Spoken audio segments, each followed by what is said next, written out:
After we became aware, we started investigating. And through an open records request, we got more than 100 pages of reports of testing for mold. They purchased a lot of dehumidifiers. 91 of them, to be exact. Purchase orders we obtained show the district spent more than $17,000 on dehumidifiers, ordering as many as 15 at a time. We've been calling the owner, messaging him, even making house calls. We went to 6 different Champaign elementary schools to see if they asked us why we wanted in. To stay anonymous, one of our videographers and I switched roles. We gave her a box that had a few papers in it, but it could have been holding anything. While she approached the doors, I ran the camera from a distance. We're behind Stevenson Elementary in Decatur. That door has been hanging open for more than an hour, and it's not the only one. In theory, your chances of winning the lottery are the same regardless of where you buy a ticket from. That being said, based on the data we have, we can paint a picture of how well some counties seem to be distributing luck better than others. But it's going to take some math. Through a records request to the Illinois Lottery, we got a list of the places in central Illinois where all winning tickets were sold in the last 5 years. I plotted them on a map.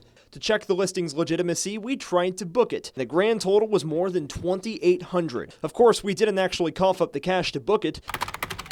Instead, we sent the property manager a message asking him if he was really renting out the house. He didn't respond, but minutes later, the listing was taken down. Many backyards in this neighborhood, just like this one, are only a few steps away from the homeowner's private dock. They use these for boating, fishing, and swimming.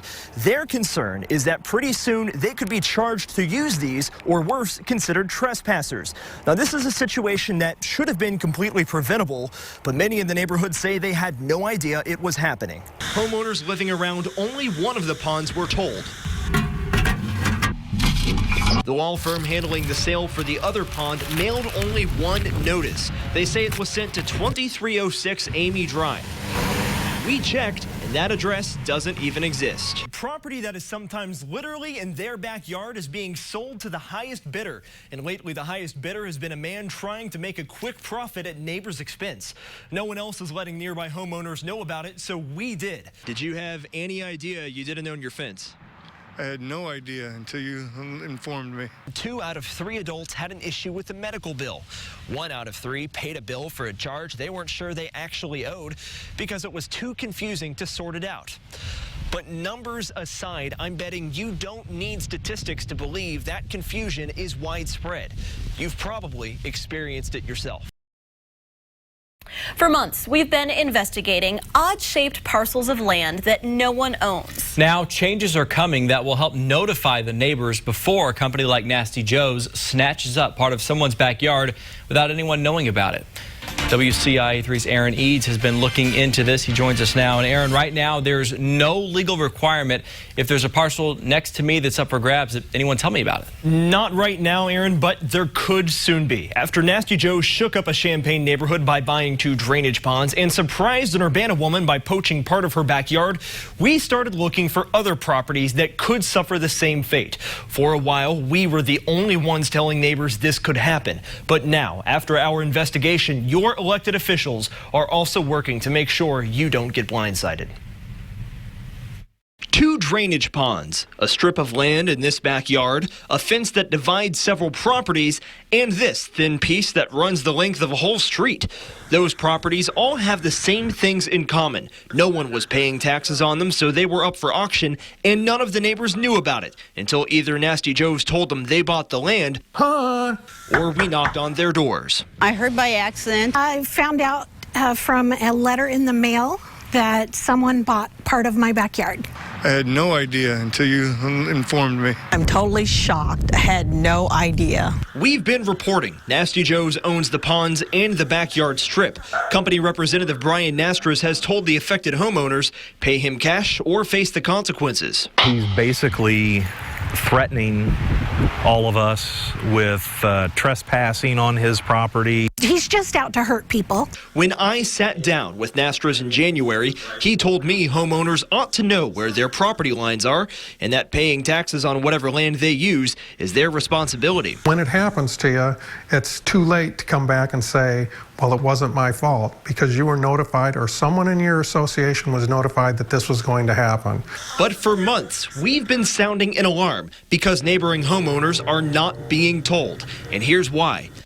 If no one pays taxes on a parcel, a trustee takes possession of it and auctions it off. The law firm Joseph E. Meyer and Associates handles this process for about 100 counties in Illinois.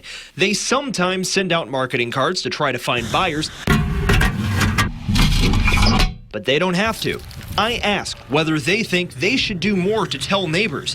The president wouldn't answer that question. Instead, he gave me a statement.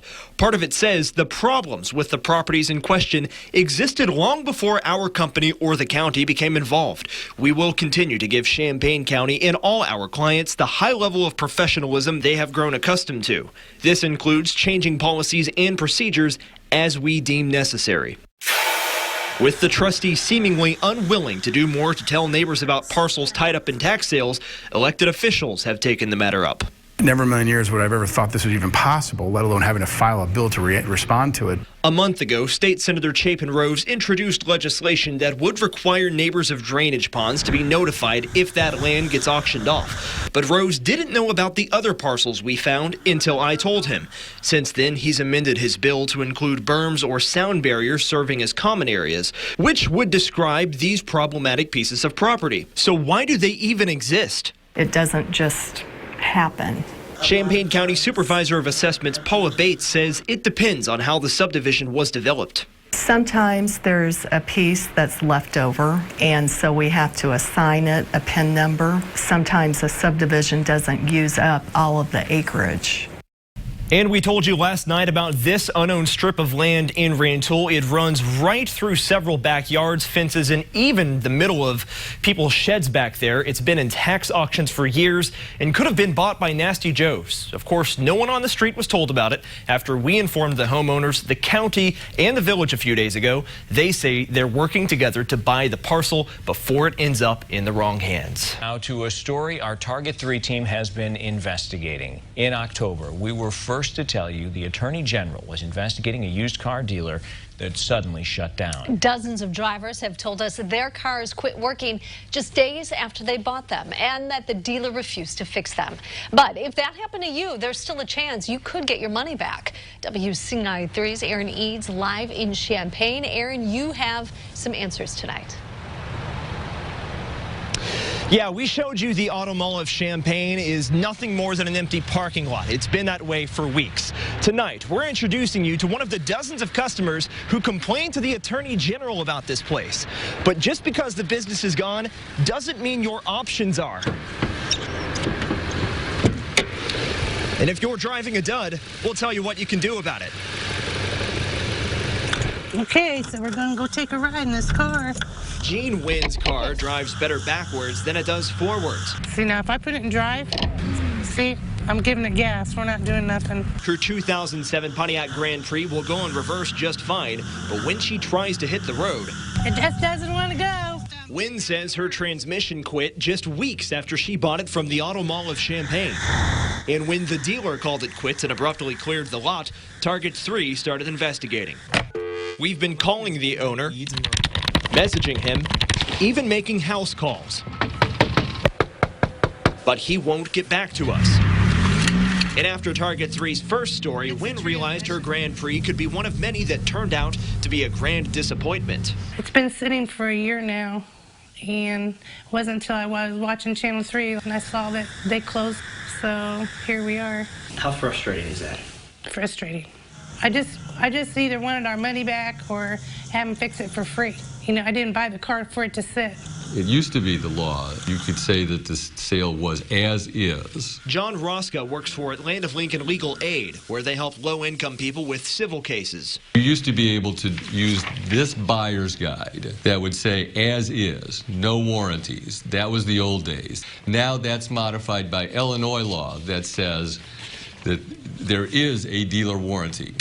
If you bought a used car with fewer than 150,000 miles on it, by law, the dealer owes you a limited warranty. Wynn's car was outside that window. But if your car qualifies and a dealer refuses to fix it or work things out with you, then The only way to work it out is by suing. So here's what you need to know. If you bought a used car from a dealer and it had 150,000 miles or less on it, Illinois law says you have a warranty that lasts for 500 miles or 15 days, whichever comes first. If something happens to the car within that time frame, the dealer has to fix it for you for $100 or less. And if they don't, you might be able to take them to court. You have 3 years to sue them if that happened to you. Live in Champaign, Aaron Eades, WCIA-TV, your local news leader. And I'm sure, Aaron, some of those people who got cars at the auto mall fit that bill. There's a lot of people who tell us that they were in that situation inside of that 2 weeks. Of course, it's up to them to decide what they'll do next. All right, Aaron, thank you so much for the information. We've been bringing you a series of stories about school safety and security. And that starts at the front door. Today, we sent a news crew to 6 elementary schools to see how hard it is for strangers to get into the building. WCIA-3's Aaron Eades investigated.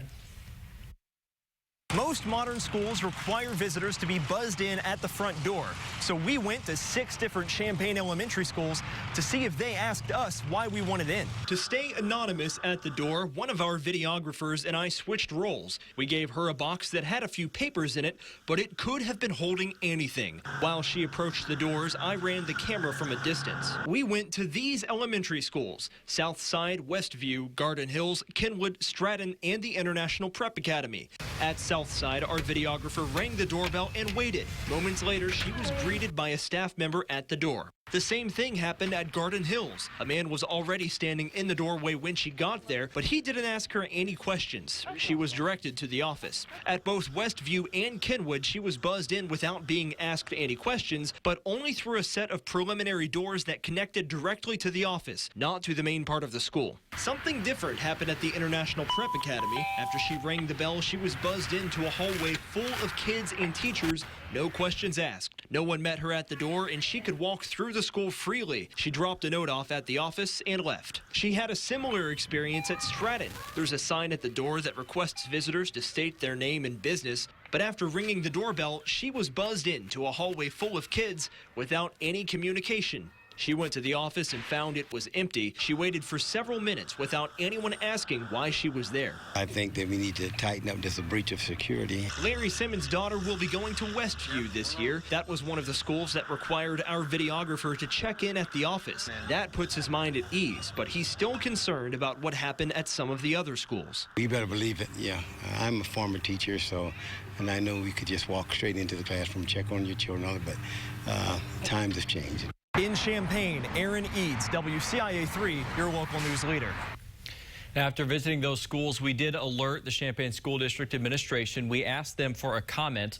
They gave us a statement saying, quote, maintaining safe schools is an ongoing priority, and we are continuously evaluating visitor entry procedures at our schools. We appreciate the information you shared regarding your school visits today, and we'll review your experiences with the appropriate staff. I showed you a map of where Central Illinois lottery winners bought the tickets that changed their lives. But do you really have a better chance by carefully choosing the location you buy your tickets at?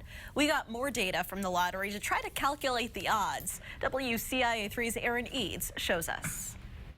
First things first, a disclaimer. In theory, your chances of winning the lottery are the same regardless of where you buy a ticket from. That being said, based on the data we have, we can paint a picture of how well some counties seem to be distributing luck better than others. But it's gonna take some math.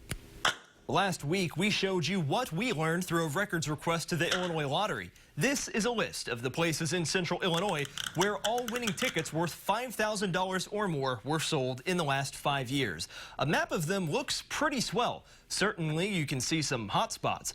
But U of I Statistics Department Chair Doug Simpson told us that's only half the story. What it most likely means is simply that they sell a lot of tickets, a lot more tickets than other gas stations. Simpson says, in other words, that list of winners was our numerator. We needed a denominator. So I got one. through another request, I found out the total number of tickets sold in each county within the same time period. Dividing each county's total by the number of winners there gives us our win ratio. So which county has the best luck? Over the last 5 years, Edgar County would seem to. History shows the odds there average at 1 in 51,000, and Vermilion County came in dead last, averaging 1 in 220,000. But again, this is just a 5-year period with our particular set of data. I checked back with our statistics professor. He says it's a better analysis than just looking at where tickets were sold, but it still doesn't tell the whole story. It does not take into account naturally occurring statistical variations in ticket distribution or people's buying habits. So can you use math to figure out how to win the lottery? Not really, but this could be as close as you're gonna get. That was Aaron Eades dropping the marker there. Now remember, this is just for fun and shouldn't be taken as what your chances actually are. But if you'd like to see what we've calculated your county's odds to be, that list is on our website, illinoishomepage.net. Brett feels enlightened. It's a lot of math and a lot of words, but I love it. That's great. Anything to help your odds, right? Looks beautiful. You don't need an architect to tell you this house is luxurious. Nice appointments, nice stairway, nice lighting. But we found one anyway. Architecturally, it looks like it's well executed, but keep in mind I'm an architect, so I have a bit of an attitude. So does the house. It's called Hidden River. The Muhammad Mansion was once valued at more than $14 million. The owner put it up for auction back in 2015, but months after it was sold, it appeared here on Airbnb, where the man claiming to be renting it out was asking for $2,000 a night. Not a price our architect, Todd Barnett, thinks is fair. Absolutely not. Fast forward to now, and it seemed the supposed property manager Raphael, if that is his real name, trying to pull the same thing all over again. To check the listing's legitimacy, we tried to book it. The calendar was completely open. My photographer and I weren't getting any younger, so we picked tonight. 2 adults, and looked at the bill. $19.99 for the rent, plus a $500 cleaning fee, a service fee of $173, $149 in taxes, and the grand total was more than $2,800. Of course, we didn't actually cough up the cash to book it. Instead, we sent the property manager a message asking him if he was really renting out the house. He didn't respond, but minutes later, the listing was taken down. It might be a bright idea to be a scammer, but obviously not acceptable behavior. The Champaign County Sheriff's Office says just like anyone else online, it can be hard to tell who's running an Airbnb page. They cut and paste the images, and then they present that to the people as if it's for rent. Look for online reviews. Most of these places have online reviews of what you're renting. If you don't see anything that any type of reviews, whether they're good or bad, could be a potential red flag. Raphael has hundreds of reviews for other properties, but not a single one for the mansion, even if our architect approves of its aesthetic. I think I have other places I'd rather spend my money.